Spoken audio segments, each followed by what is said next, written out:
कि एक जिंदा व्यक्ति के मुंह में कपड़े ठूंस के उसको रैप करके पहले से गड्ढा बना के उसमें दफना दिया गया और उसके ऊपर गोभी बो दी गई। तपन सरकार के सारे मामले मैं ही लड़ता हूँ।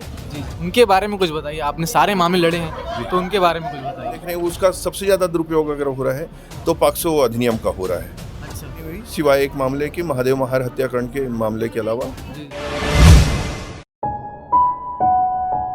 आज डॉक्टर संतोष राय जी ने माँ शारदा चैरिटेबल ट्रस्ट द्वारा अटल सम्मान समारोह का कार्यक्रम रखा था, जिसमें तमाम वकील मौजूद थे जिनका सम्मान किया जाना था। लेकिन उन तमाम वकीलों में एक दिग्गज वकील हमारे साथ है जिनका नाम राजकुमार तिवारी है, जो काफ़ी पुराने वकील है और काफ़ी इनका नाम है हमारे पूरे ज़िले में।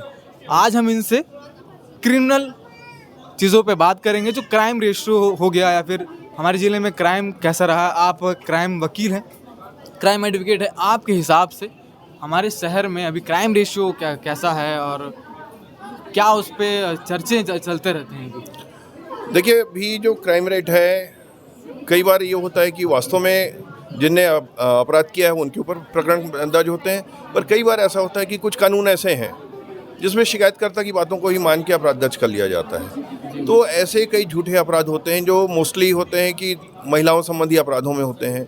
जैसे पॉक्सो कानून बनाया गया, बहुत अच्छे पवित्र उद्देश्य से बनाया गया, पर अभी हम लोग देख रहे हैं, अपनी प्रैक्टिस में देख रहे हैं, उसका सबसे ज़्यादा दुरुपयोग अगर हो रहा है तो पॉक्सो अधिनियम का हो रहा है। अच्छा, किसी भी बच्चे द्वारा शिकायत करा दी जाती, कोई उनका निहित स्वार्थ होता है, हाँ, कोई लेनदारी देनदारी हुई तो उसमें भी पॉक्सो के तहत अभियोजित किया जाता है, जिसमें राहत की संभावनाएं बहुत कम होती हैं।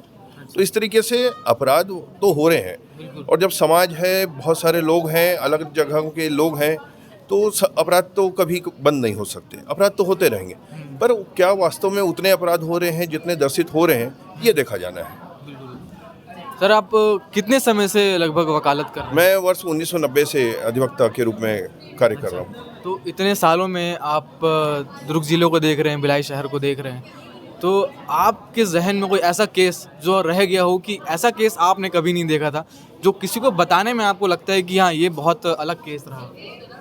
जैसे अभी ऐसे तो बहुत सारे केसेस हैं, पर वर्तमान में अभी जैसा आप देखेंगे, अभिषेक मिश्रा के हत्याकांड का केस था। जी जी।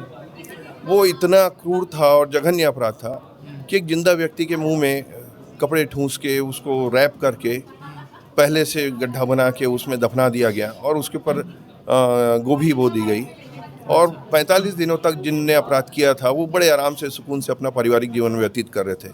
ये एक क्रूरता की पराकाष्ठा को दर्शित करता है। तो ऐसा जघन्य अपराध होता है तो मन बहुत विचलित हो जाता है। ये इस अपराध के बारे में सुनकर लोग भी विचलित हो रहे होंगे, क्योंकि ये काफ़ी ज़्यादा विचलित करने वाली बात है।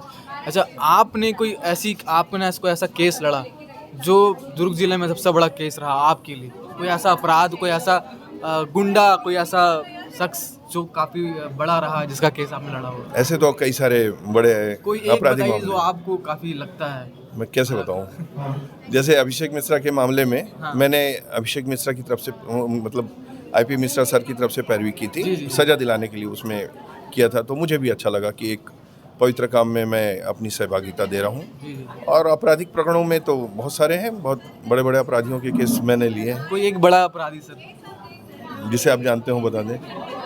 अच्छा, हमारे भिलाई शहर में कोई एक गैंगस्टर जो काफ़ी ज़्यादा नाम है? तपन सरकार के सारे मामले मैं ही लड़ता हूँ। जी जी, उनके बारे में कुछ बताइए। आपने सारे मामले लड़े हैं तो उनके बारे में कुछ बताइए। नहीं, ऐसा जो वो व्यक्ति अच्छा है, हाँ, और अभी जिस मामले में उसको बताया जा रहा है कि उस हत्या के मामले में वो था, शामिल था, वैसा कुछ भी नहीं था।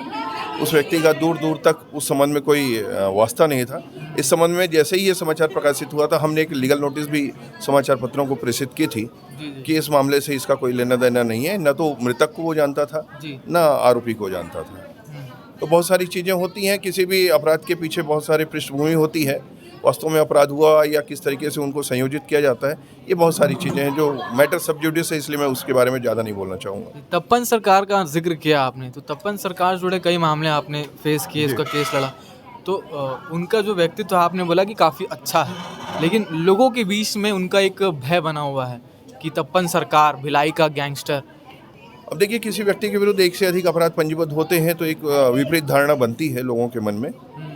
तो उसमें अभी तक तो किसी मामले में दोष सिद्धि नहीं हुई, सिवाय एक मामले की, महादेव महार हत्याकांड के मामले के अलावा। जी तो अभी तो मैं उसके बारे में और कुछ नहीं कह सकता, परंतु जी सर, एक आखिरी सवाल, मैंने सोचा था कि इस कार्यक्रम आने के बाद वकीलों से बात करूंगा कि आजकल जो है वकील इंस्टाग्राम सोशल मीडिया पर आकर वकालत बताते हैं, लोगों को अवेयर करते हैं कि आप इस धारा से इस धारा तक जा सकते हैं, आपको कोई ऐसा परेशान करता है। तो आपने कभी ट्राई किया, आप काफ़ी पुराने पत्र रह गए हैं, वकील रहे हैं, तो आपने कभी ट्राई किया सोशल मीडिया में लोगों को नहीं, बताने? मैंने अभी तक सोशल मीडिया में नहीं ये सब चीज़ें की हैं। जी मेरी कोशिश रहती है कि मैं यथार्थ में न्यायालय के अंदर जो न्यायदान दिला सकूं, जी जो पीड़ित पक्ष है उसको राहत दिला सकूं, मेरी उस प्रक्रिया में रहता हूं। मैं सोशल मीडिया में इस संबंध में अभी तक वकालत जितने वकील हैं सबका सम्मान किया गया जी। है, तो वकीलों के लिए कुछ बताइए, आप कुछ कहिए जो वकील आदमी, एक लाइन में बोलूं तो मजबूर आदमी को मजबूत बनाते हैं। जी। एक लाइन में इन्होंने वकील की जो परिभाषा है वो बता दी है। बाकी हम कोशिश कर रहे हैं उन तमाम लोगों से बात करने की, उन तमाम वकीलों से बात करने की जिन्होंने काफ़ी पुराने केस को लड़ा है और काफ़ी समय से वकालत के पेशे में रहे हैं, और हम कोशिश करते रहेंगे आप तक इस प्रकार की चीज़ें लाते रहें, अपडेट लाते रहें। तो केपी न्यूज़ को सब्सक्राइब करना ना भूलिए। धन्यवाद। न्यू वीडियोस के अपडेट पाने के लिए सब्सक्राइब करें केपी न्यूज़ को और बेल आइकन को दबाएं।